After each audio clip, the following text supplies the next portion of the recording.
மதுராந்தகத்தில் நடைபெறும் பிரம்மாண்ட பொதுக்கூட்டத்தில் உரையாற்றும் பிரதமர் மோடி சட்டப்பேரவை தேர்தலுக்கான பிரச்சாரத்தையும் தொடங்குகிறார். தொடர்ந்து விழா மேடையில் தேசிய ஜனநாயக கூட்டணியில் இடம்பெற்றுள்ள கட்சி தலைவர்களும் உரையாற்ற உள்ளனர். பாமக மற்றும் அமமுக உள்ளிட்ட கட்சிகள் என்டிஏ கூட்டணியில் இடம்பெற்றுள்ளது கூட்டணிக்கு பெரும் பலமாக பார்க்கப்படுகிறது. தேசிய ஜனநாயக கூட்டணி சார்பில் செங்கல்பட்டு மாவட்டம் மதுராந்தகத்தில் இன்று நடைபெறும் பிரம்மாண்ட பொதுக்கூட்டத்தில் பிரதமர் மோடி பங்கேற்கவிருக்கும் நிலையில் மாவட்டம் முழுவதும் சுமார் 15,000 போலீசார் பலத்த பாதுகாப்பு பணிகளில் ஈடுபடுத்தப்பட்டுள்ளனர். பாதுகாப்பு காரணங்களுக்காக செங்கல்பட்டு மாவட்டத்திற்குட்பட்ட பகுதிகளில் இன்று ட்ரோன்கள் பறக்க தடை விதிக்கப்பட்டுள்ளது. பாமகவில் ராமதாசுக்கும் அன்புமணிக்கும் இடையே மோதல் நடைபெற்று வரும் நிலையில் தேசிய ஜனநாயக கூட்டணி மேடையில் மாம்பழ சின்னத்துடன் கூடிய பேனர் வைக்கப்பட்டுள்ளது. கட்சி சின்னம் ஆகியவற்றுக்கு உரிமை கோரி ராமதாஸ் தரப்பு நீதிமன்றத்தை நாடி உள்ள சூழலில் அன்புமணி தரப்பு மாம்பழம் சின்னத்தை பேனரில் இடம்பெற செய்துள்ளது சர்ச்சையை ஏற்படுத்தியுள்ளது.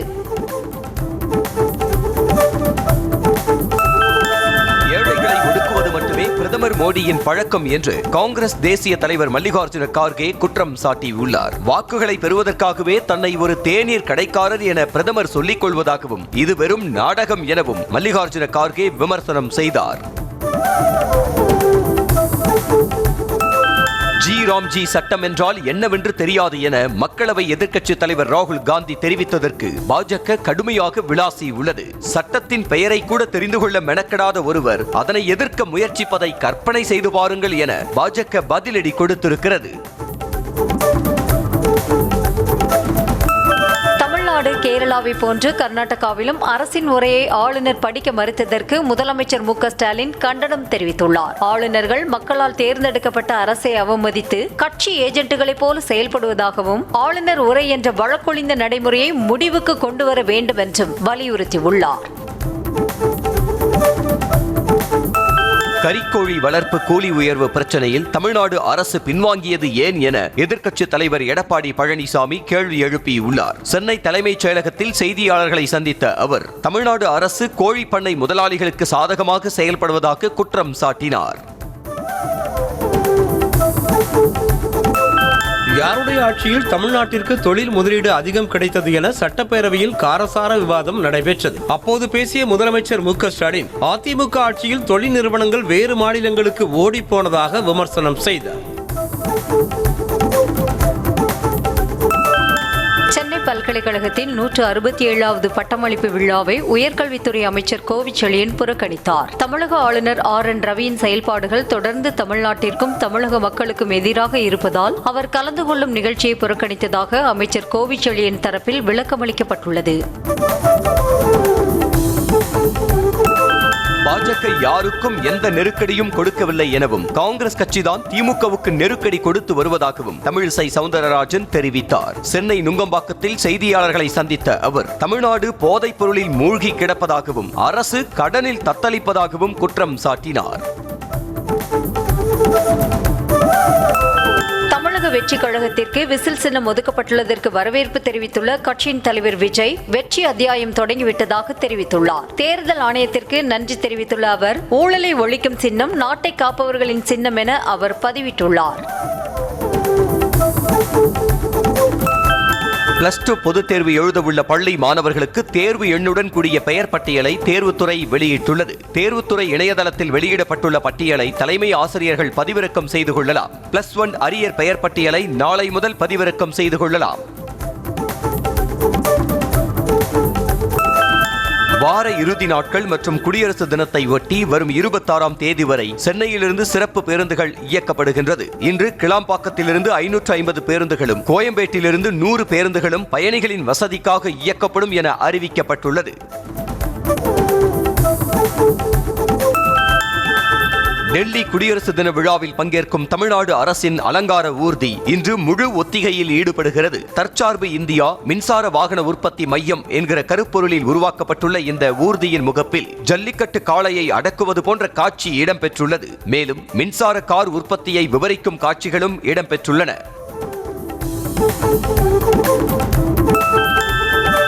இந்தியா நிறுவனம் இதுவரை இல்லாத வகையில் 2025-26 ஆண்டறிக்கையில் 15,000 கோடி நஷ்டத்தை அறிவிக்க உள்ளதாக தகவல் வெளியாகியுள்ளது. அகமதாபாத் விமான விபத்து, இந்தியா பாகிஸ்தான், இஸ்ரேல் ஈரான் மோதல் காரணமாக வான்வழி மூடல் உள்ளிட்டவற்றை நஷ்டத்துக்கான காரணங்களாக அந்த நிறுவனம் மேற்கோள் காட்ட இருப்பதாக கூறப்படுகிறது. இண்டிகோ நிறுவனத்தின் துணைத் தலைவரை பணி நீக்கம் செய்ய உத்தரவிட்டிருப்பதாக டெல்லி உயர்நீதிமன்றத்தில் மத்திய அரசு தகவல் தெரிவித்திருக்கிறது. எதிர்காலத்தில் தொழில்நுட்ப கோளாறு பிரச்சனை ஏற்பட்டால் கடுமையான நடவடிக்கை எடுக்கப்படும் என விமான நிறுவனங்களுக்கு எச்சரிக்கை விடுக்கப்பட்டுள்ளதாகவும் மத்திய அரசு தகவல் தெரிவித்துள்ளது. வலியே இல்லாமல் மரண தண்டனையை நிறைவேற்றுவது தொடர்பாக தீவிரமாக ஆய்வு செய்து வருவதாக உச்சநீதிமன்றத்தில் மத்திய அரசு தெரிவித்துள்ளது. அதிக வலி நிறைந்த தூக்கு தண்டனைக்கு மாற்றாக வேறு வழியில் மரண தண்டனையை நிறைவேற்ற கோரி மூத்த வழக்கறிஞரான ரிஷி மல்கோத்திரம் மனு தாக்கல் செய்திருந்தார். இந்த மனு மீதான வாதம் நிறைவடைந்த நிலையில் தீர்ப்பை தேதி குறிப்பிடாமல் நீதிமன்றம் ஒத்திவைத்தது.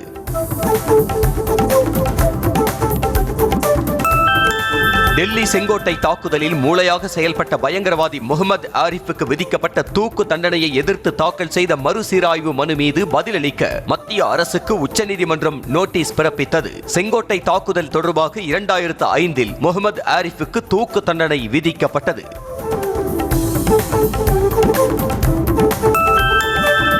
கேரள மாநிலம் திருவனந்தபுரத்தில் 3 அம்ரித் பாரத் ரயில் சேவையை பிரதமர் மோடி இன்று தொடங்கி வைக்கிறார். திருவனந்தபுரம் தாம்பரம், திருவனந்தபுரம் சார்லப்பள்ளி, நாகர்கோவில், மங்களூரு இடையே அம்ரித் பாரத் ரயில் சேவை இன்று முதல் இயக்கப்படுகிறது. மேற்கு வங்க மாநிலம் ஹவுராவிலிருந்து கவுஹாத்தி செல்லும் வந்தே பாரத் ரயிலில் அசைவ உணவுகள் இடம்பெறவில்லை என திரிணாமுல் காங்கிரஸ் கடும் எதிர்ப்பு தெரிவித்துள்ளது. காமக்கியா தேவி கோயில் மற்றும் காளி தேவி கோயில் ஆகிய பகுதிகளை ஹவுரா வந்தே பாரத் ரயில் இணைப்பதால் தான் அசைவ உணவுகளை உணவு பட்டியலில் சேர்க்கவில்லை என ரயில்வே வாரியம் பதிலளித்திருக்கிறது. காசாவில் போர் நிறுத்தத்தை அமல்படுத்த அமெரிக்க அதிபர் அமைத்துள்ள காசா அமைதி குழுவில் இணைய இஸ்லாமிய நாடுகள் சம்மதம் தெரிவித்துள்ளன. இதன் மூலம் சவுதி அரேபியா, கத்தார், எகிப்து, ஐக்கிய அரபு அமீரகம், ஜோர்டான், துருக்கி, இந்தோனேஷியா மற்றும் பாகிஸ்தான் ஆகிய 8 இஸ்லாமிய நாடுகள் இந்த குழுவில் உறுப்பினர்களாக சேருகின்றன. அமெரிக்க அதிபர் ட்ரம்ப் தொடங்கிய காசா அமைதிக்குழு அமைப்பில் இணைய சீனா மறுப்பு தெரிவித்திருக்கிறது. இது தொடர்பாக சீன வெளியுறவு அமைச்சகம் வெளியிட்டுள்ள தகவலில் சீனா எப்போதுமே உண்மையான பலதரப்பு வாதத்தை பின்பற்றுவதாகவும் ஐக்கிய நாடுகள் சபையை உறுதியாக ஆதரிப்பதாகவும் தெரிவித்திருக்கிறது. உக்ரைனுக்கான அமைதி ஒப்பந்தம் குறித்து ரஷ்ய அதிபர் விளாடிமிர் புட்டினுடன் அமெரிக்க தூதர்கள் ஸ்டீவ் விட்காஃப் மற்றும் ஜாரெட் குஷ்னர் பேச்சுவார்த்தை நடத்தினர். முன்னதாக மாஸ்கோவில் உள்ள கிரெம்லின் மாளிகைக்கு என அமெரிக்க தூதுக்குழுவை அந்நாட்டு அதிபர் புட்டின் வரவேற்றார். உக்ரைன், ரஷ்யா, அமெரிக்கா ஆகிய நாடுகள் பங்கேற்கும் முத்தரப்பு பேச்சுவார்த்தை இன்று அல்லது நாளை ஐக்கிய அரபு அமீரகத்தில் நடைபெற உள்ளதாக டாவோஸில் ட்ரம்புடனான சந்திப்புக்கு பின்னர் ஜெலன்ஸ்கி அறிவித்துள்ளார். எந்தவொரு இறுதி அமைதி ஒப்பந்தத்திலும் உக்ரைனுக்கான அமெரிக்காவின் பாதுகாப்பு உத்தரவாதங்கள் இடம்பெற வேண்டும் என்று ஜெலன்ஸ்கி வலியுறுத்தினார். செங்கல்பட்டு மாவட்டம் மதுராந்தகத்தில் இன்று நடைபெறும் பொதுக்கூட்டத்தில் பிரதமர் மோடி பங்கேற்கவிருக்கும் நிலையில் முன்னேற்பாடு பணிகள் மற்றும் பாதுகாப்பு பணிகளால் தேசிய நெடுஞ்சாலையில் போக்குவரத்து நெரிசல் ஏற்பட்டது. நீண்ட தூரத்திற்கு வாகனங்கள் அணிவகுத்து நின்றதால் வாகன ஓட்டிகள் கடும் சிரமத்திற்குள்ளாகினர். செங்கல்பட்டு மாவட்டம் மதுராந்தகத்தில் நடைபெறும் என்டிஏ பொதுக்கூட்டத்திற்காக 14 இடங்களில் வாகனங்கள் நிறுத்தம் தயார் நிலையில் உள்ளது. 2 லட்சத்திற்கும் அதிகமானோர் கலந்து கொள்வார்கள் என எதிர்பார்க்கப்படும் நிலையில் இருசக்கர வாகனங்கள், கார்கள், பேருந்துகள் என தனித்தனியாக வாகனங்கள் நிறுத்தும் இடங்கள் ஏற்பாடு செய்யப்பட்டுள்ளது. என்டிஏ கூட்டணியில் மீண்டும் டிடிவி தினகரன் இணைந்திருக்கும் நிலையில் உடன்பாடே இல்லாதவர்கள் இணைந்து கூட்டணி உருவாக்கினால் அது எப்படி வெற்றி பெறும் என திமுக எம்பி கனிமொழி கேள்வி எழுப்பினார். தஞ்சையில் செய்தியாளர்களை சந்தித்த அவர் தேர்தல் வருவதால் பிரதமர் மோடி இனி அடிக்கடி தமிழ்நாட்டிற்கு வருவார் என்றும் அவர் தெரிவித்தார். சனாதனத்திற்கு எதிராக பேசியதற்காக துணை முதலமைச்சர் உதயநிதி ஸ்டாலினுக்கு உயர்நீதிமன்றம் கண்டனம் தெரிவித்திருப்பதால் குறைந்தபட்சம் அவருக்கு எதிராக முதல் தகவல் அறிக்கை பதிவு செய்ய வேண்டும் என பாஜக மாநில முன்னாள் தலைவர் அண்ணாமலை தெரிவித்துள்ளார். நீதிமன்ற உத்தரவை ஆளும் கட்சி பின்பற்றாததால் காவல்துறையும் நடவடிக்கை எடுப்பதில்லை என்று கூறினார். பாஜக ஆட்சி செய்யாத மாநிலங்களில் மக்களால் தேர்ந்தெடுக்கப்பட்ட ஆட்சியை கவிழ்ப்பதற்கும் மாற்றுவதற்கும் சில்லறைத்தனமான விஷமத்தனத்தையும் சண்டித்தனத்தையும் செய்யுங்கள் என அறிவுறுத்தி ஆளுநர்களுக்கு சாவி கொடுத்திருப்பதாக திராவிட கழக தலைவர் கி வீரமணி குற்றம் சாட்டினார். மத்திய அரசின் ஒரு கொடுங்கரமாக உள்ள ஆளுநர் பதவியை ரத்து செய்ய வேண்டும் எனவும் வலியுறுத்தினார்.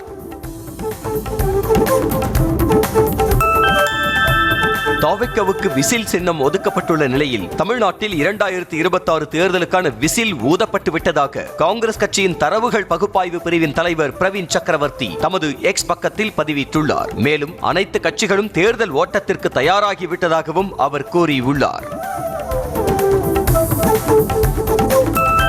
தமிழக வெற்றி கழக தலைவர் விஜய் தலைமையில் வரும் 25ஆம் தேதி செயல் வீரர்கள் ஆலோசனை கூட்டம் நடைபெற உள்ளதாக அறிவிக்கப்பட்டுள்ளது. Chennai Mamallapuram 4 points by Sheraton என்ற நட்சத்திர ஹோட்டலில் வைத்து மாநில மாவட்ட அளவிலான செயல் வீரர்கள் ஆலோசனை கூட்டம் நடைபெற உள்ளது. தமிழக வெற்றி கழகத்திற்கு விசில் சின்னத்தை தேர்தல் ஆணையம் ஒதுக்கிய நிலையில் தாவேக்க தலைமை அலுவலகத்தில் இனிப்பு வழங்கி கட்சி நிர்வாகிகள் மகிழ்ச்சியை கொண்டாடினர். அறிவிப்பு வெளியிட்ட ஒரு சில நிமிடங்களில் பொதுமக்களுக்கு சின்னம் போய் சேர்ந்து விட்டதாகவும் இது தமிழக மக்களின் வெற்றி சின்னமாக இருக்கும் எனவும் பொதுச் செயலாளர் ஆனந்த் கூறினார். சென்னை ஆட்டு இறைச்சி சில்லறை வியாபாரிகள் கூட்டமைப்பு சார்பில் மேயர் பிரியாவை சந்தித்து பல்வேறு கோரிக்கைகள் அடங்கிய மனு அளிக்கப்பட்டது. அதில் புளியந்தோப்பில் புதிதாக கட்டப்படும் ஆட்டிறைச்சி கூடத்தில் ஆட்டிறைச்சி சில்லறை வியாபாரிகள் சங்கத்திற்கு 5 கடைகள் மற்றும் ஆடு நிறுத்தும் பட்டியில் தங்களுக்கு இடம் ஒதுக்க வேண்டும் என்பன உள்ளிட்ட பல கோரிக்கைகள் இடம்பெற்றுள்ளன. சிவகங்கை மாவட்டத்தில் வரும் 30 மற்றும் 31ஆம் தேதிகளில் நடைபெறும் பல்வேறு நிகழ்ச்சிகளில் முதலமைச்சர் மு.க.ஸ்டாலின் கலந்து கொள்ள உள்ளதாக அமைச்சர் பெரிய கருப்பன் கூறினார். காரைக்குடியில் செய்தியாளர்களுக்கு பேட்டி அளித்த அவர் காரைக்குடியில் புதிதாக கட்டப்பட்ட கல்லூரிகள், டைடல் பார்க் ஆகியவற்றை திறந்து வைக்க உள்ளதாக தெரிவித்தார்.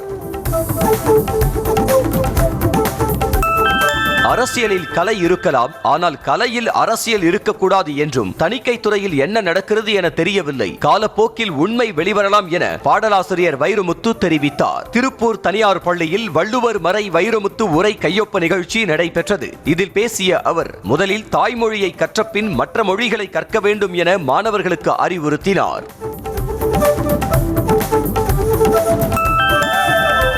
கரிக்கோழி வளர்ப்பு குறித்து ஆய்வு செய்ய மாவட்ட அளவில் தொழில்நுட்ப குழு அமைக்கப்பட்டுள்ளதாக கால்நடை பராமரிப்புத்துறை தெரிவித்திருக்கிறது. இந்த குழு கோழிப்பண்ணை உரிமையாளர்கள் மற்றும் தொழிலில் ஈடுபட்டுள்ளவர்களுடன் பல்வேறு விஷயங்கள் குறித்து ஆலோசித்து மாவட்ட ஆட்சியரிடம் கலந்தாலோசித்து உரிய தீர்வு காணும் என தெரிவித்திருக்கிறது.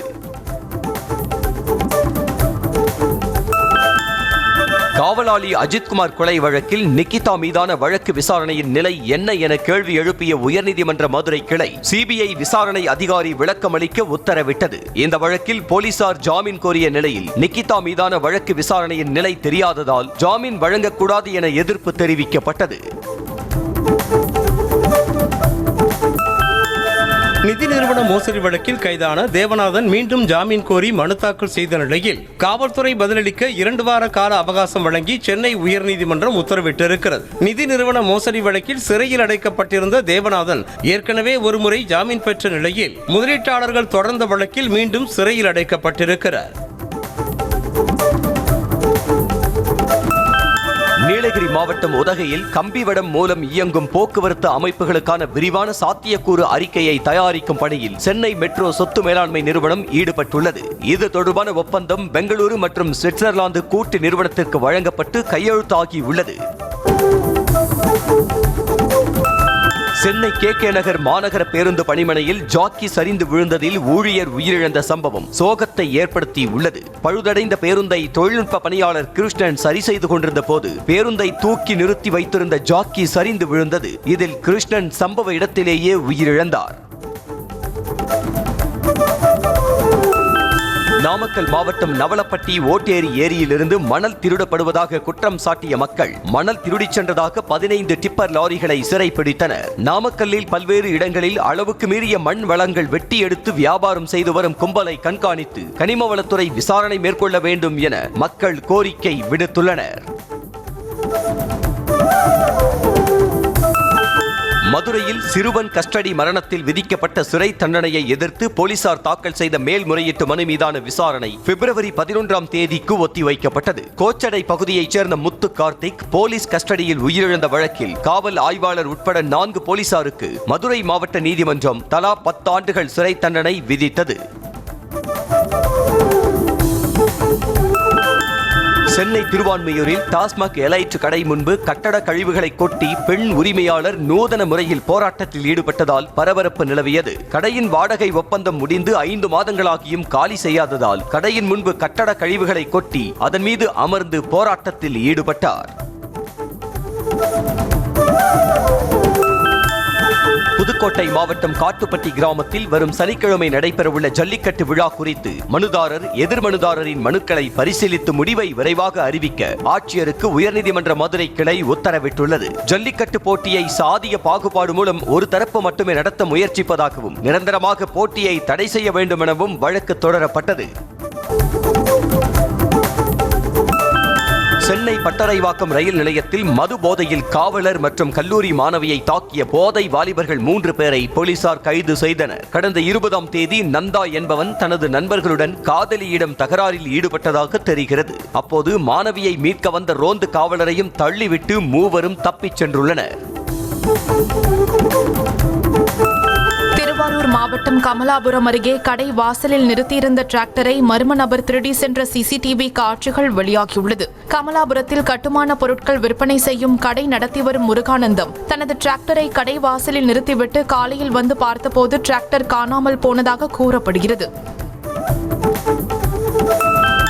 பழைய ஓய்வூதிய திட்ட அடிப்படையில் உறுதியளிக்கப்பட்ட ஓய்வூதிய திட்டம் குறித்து அரசாணை வெளியிடப்பட்டு தொடர் நடவடிக்கைகள் மேற்கொள்ளப்பட்டு வருவதாக தமிழக அரசு உயர்நீதிமன்ற மதுரை கிளையில் தெரிவித்திருக்கிறது. இதனை பதிவு செய்து கொண்ட உயர்நீதிமன்றம் புதிய ஓய்வூதிய திட்டத்தை ரத்து செய்து மீண்டும் பழைய ஓய்வூதிய திட்டத்தை நடைமுறைப்படுத்த கோரிய வழக்கை முடித்து வைத்து உத்தரவிட்டது.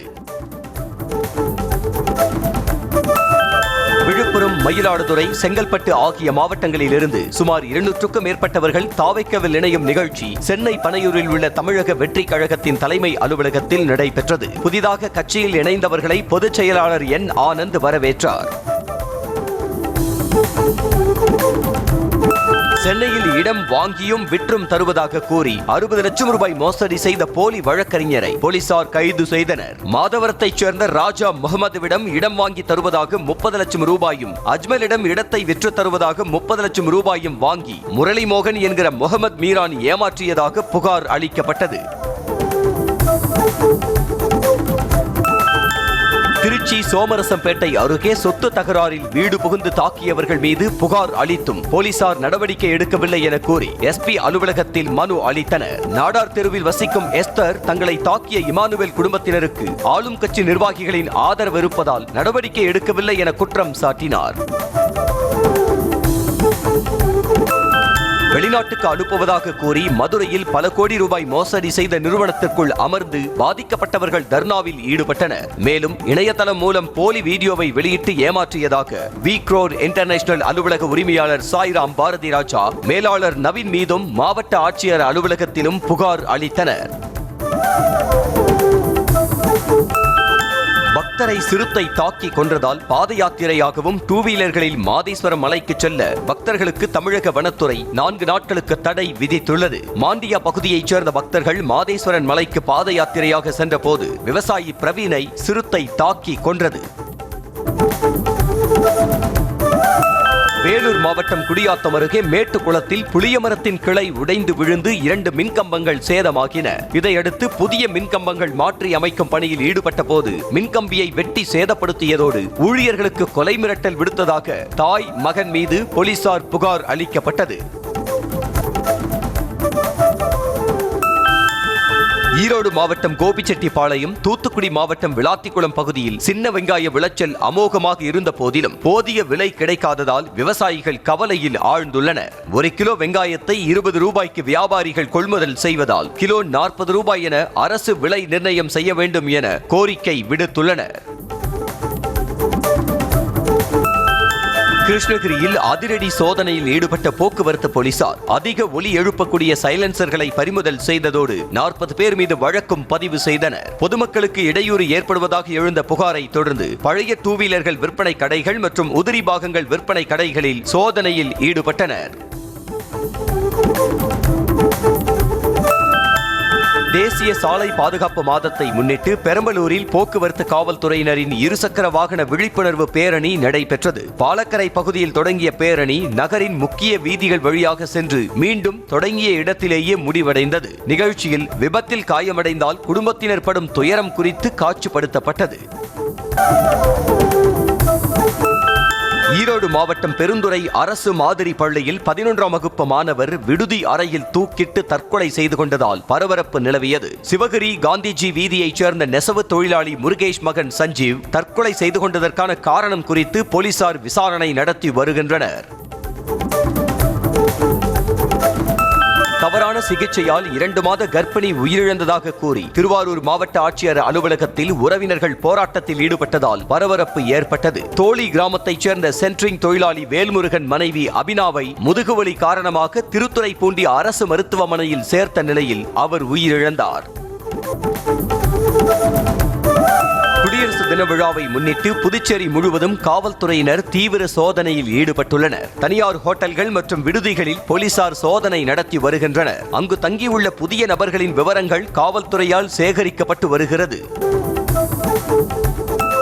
சென்னை திருவேற்காட்டைச் சேர்ந்த 12 வயது பள்ளி மாணவன் பெற்றோருடன் கோபித்துக் கொண்டு வீட்டை விட்டு வெளியேறிய நிலையில் அவரை திருவள்ளூர் மாவட்டம் பெரியபாளையம் போலீசார் மீட்டனர். சைக்கிள் வாங்கி தராததால் மாணவன் பள்ளி சீருடையில் 21ஆம் தேதி மாலை வீட்டில் கோபித்துக் கொண்டு அங்கிருந்து பஸ் மூலம் பெரியபாளையம் சென்ற நிலையில் அழுது கொண்டு செய்வதறியாமல் தவித்தவரை போலீசார் மீட்டனர். ராமநாதபுரம் அருகே உப்பூரில் கட்டப்படும் கடற்பாசி வளர்ப்பு மையம் உப்புத்தன்மை செறிந்த களிமண்ணை கொண்டு தரமற்ற முறையில் கட்டப்படுவதாக மீனவர்கள் வேதனை தெரிவித்துள்ளனர். மேலும் கட்டுமான பணியில் ஈடுபடும் வடமாநில தொழிலாளர்கள் குறைந்த அளவிலான சிமெண்ட் கலவையை பயன்படுத்துவதால் கடற்பாசி வளர்ப்பு மையத்தின் உறுதித்தன்மை குறையும் எனவும் புகார் எழுந்துள்ளது. ராமநாதபுரம் மாவட்டம் பாம்பன் பகுதி மக்களின் மீன்வளம் பெருகவும் வாழ்வாதாரம் உயரவும் வேண்டி 100க்கும் மேற்பட்ட மீனவ குடும்பத்தினர் பாம்பன் கடற்கரையில் பாலாபிஷேகம் செய்தனர். முத்துமாரியம்மனுக்கு பால் குடம் எடுத்து பாம்பனில் உள்ள முக்கிய வீதிகள் வழியாக கடற்கரை வந்து அபிஷேகம் செய்து வழிபட்டனர்.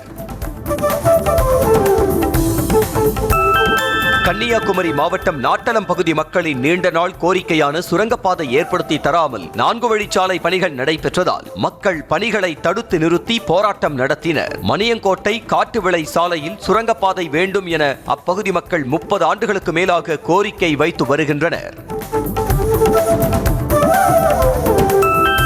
கிருஷ்ணகிரி மாவட்டம் ஹொசூர் அடுத்த PS திம்மச்சத்திரம் கிராமத்தில் பொதுமக்கள் நீண்ட நாட்களாக பயன்படுத்தி வந்த பாதையை பட்டா நிலம் என கூறி இருவர் சாலையின் குறுக்கே தடுப்புச் சுவர் எழுப்பி ஆக்கிரமித்ததால் ஆத்திரமடைந்த மக்கள் சாலை மறியலில் ஈடுபட்டனர். முனி கிருஷ்ணன், ராஜப்பா ஆகியோர் தங்களுக்கு சொந்தமான நிலம் என்று கூறி தடுப்புச் சுவர் கட்டியுள்ளனர்.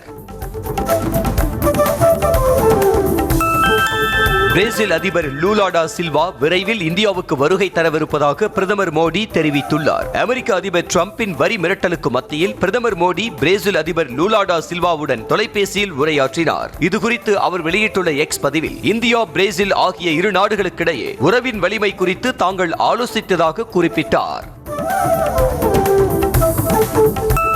ஜம்மு காஷ்மீரின் தோடா மாவட்டம் படேர்வா சாம்பா சாலையில் சென்று கொண்டிருந்த ராணுவ வாகனம் திடீரென 200 அடி பள்ளத்தாக்கில் கவிழ்ந்து விபத்துக்குள்ளானதில் 10 வீரர்கள் உயிரிழந்தனர். மொத்தம் 17 வீரர்கள் வாகனத்தில் பயணித்த நிலையில் காயமடைந்த 7 பேர் மருத்துவமனையில் சிகிச்சைக்கு அனுமதிக்கப்பட்டனர். ஜம்மு காஷ்மீரின் தோடா பகுதியில் ராணுவ வாகனம் பள்ளத்தில் கவிழ்ந்து விபத்துக்குள்ளானதில் 10 ராணுவ வீரர்கள் உயிரிழந்த நிலையில் அவர்களின் குடும்பத்தினருக்கு மத்திய அமைச்சர் ராஜ்நாத் சிங் இரங்கல் தெரிவித்துள்ளார். மேலும் இந்த கடினமான நேரத்தில் ராணுவ வீரர்களின் குடும்பத்தினருடன் தேசம் துணை நிற்பதாகவும் ராஜ்நாத் சிங் எக்ஸ் தளத்தில் பதிவிட்டுள்ளார்.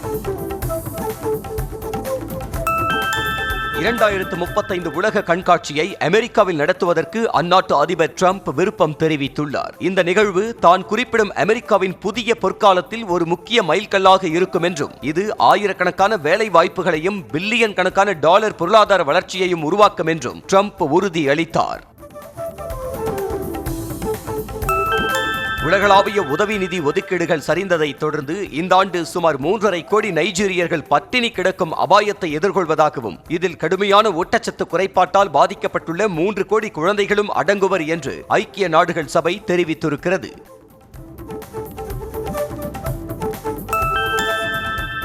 கனமழையால் கிரீஸ் நாட்டின் தலைநகர் ஏதென்ஸை உருக்குலைத்த பெரு வெள்ளத்தால் பொதுமக்கள் கடும் பாதிப்பை சந்தித்துள்ளனர். கிளிஃபாடா பகுதியில் உள்ள பிரதான சாலைகள் துண்டிக்கப்பட்டு ஏராளமான கார்கள் சேதமடைந்தன. சுற்றுவட்டார பகுதிகளை வெள்ளம் சூழ்ந்து தற்போது வடிந்த நிலையில் வீட்டிற்குள் உள்ள நீர் மற்றும் சகதியை குடியிருப்பாளர்கள் அகற்றி வருகின்றனர். பிரான்ஸ் நாட்டின் வடக்கு பகுதியில் உள்ள பிரிட்டானி மாகாணத்தில் பெய்த கனமழையால் ஏற்பட்ட வெள்ளப்பெருக்கில் சிக்கி ஆயிரக்கணக்கான மக்கள் பாதிப்படைந்துள்ளனர். முக்கிய சாலைகளில் வெள்ள நீர் ஆர்ப்பரித்து செல்வதால் போக்குவரத்துக்கு தடை செய்யப்பட்டுள்ளது. லைட்டா அந்த எல்லை ஆறுகளில் வெள்ளப்பெருக்கு ஏற்பட்டு நகருக்குள் வெள்ள நீர் புகுந்ததாக தெரிகிறது. வங்காளதேச அணி இந்தியாவுக்கு வந்து விளையாட மறுத்தால் அதற்கு பதிலாக மாற்று அணியை சேர்ப்பதற்கு ஐசிசியின் பெரும்பாலான இயக்குநர்கள் சம்மதம் தெரிவித்துள்ளனர். இதனிடையே இந்தியாவுக்கு வந்து விளையாட மாட்டோம் என்று தொடர்ந்து முரண்டு பிடித்தால் அந்த அணிக்கு பதிலாக தரவரிசையில் அடுத்த இடத்தில் உள்ள ஸ்காட்லாந்து அணி சேர்க்கப்படும் என எச்சரிக்கை விடுக்கப்பட்டுள்ளது. இந்தியா நியூசிலாந்து அணிகள் மோதும் 2வது T20 கிரிக்கெட் போட்டி சத்தீஸ்கர் மாநிலம் ராய்ப்பூரில் இன்று மாலை 7 மணி அளவில் நடைபெறுகிறது. கடந்த போட்டியில் அபிஷேக் சர்மா மற்றும் ரிங்கு சிங்கின் அதிரடி ஆட்டத்தால் இந்திய அணி வெற்றி பெற்ற நிலையில் இந்த போட்டியிலும் இவர்களின் ஆட்டம் கைகொடுக்கும் என நம்பப்படுகிறது.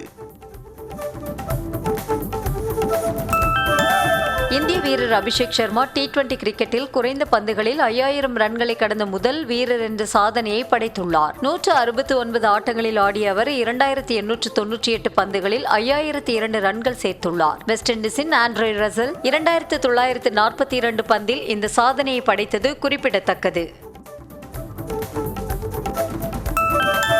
குஜராத் மாநிலம் வதோதராவில் நடைபெற்ற மகளிர் பிரீமியர் லீக் தொடரின் 14வது போட்டியில் உத்தரப்பிரதேச அணியை வீழ்த்தி குஜராத் அணி 3வது வெற்றியை பதிவு செய்தது. முதலில் ஆடிய குஜராத் அணி 20 ஓவர்கள் முடிவில் 8 விக்கெட் இழப்புக்கு 153 ரன்களை எடுத்தது. 154 ரன்கள் இலக்குடன் ஆடிய உத்தரப்பிரதேச அணி 17.3 ஓவர்களில் 108 ரன்களுக்கு ஆல் அவுட் ஆனது.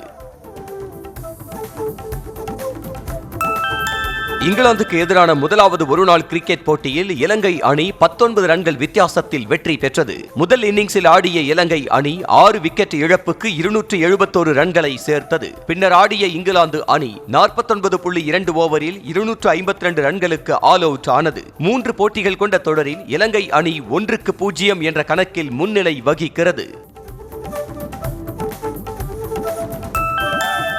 துபாயில் நடைபெற்ற ஆப்கானிஸ்தானுக்கு எதிரான 3வது T20 கிரிக்கெட் போட்டியில் 15 ரன்கள் வித்தியாசத்தில் வெஸ்ட் இண்டீஸ் அணி வெற்றி பெற்றது. முதலில் ஆடிய வெஸ்ட் இண்டீஸ் அணி 20 ஓவர்களில் 7 விக்கெட் இழப்புக்கு 151 ரன்களை எடுத்தது. பின்னர் ஆடிய ஆப்கானிஸ்தான் 20 ஓவர் முடிவில் 8 விக்கெட் இழப்புக்கு 136 ரன்களை மட்டுமே எடுத்தது.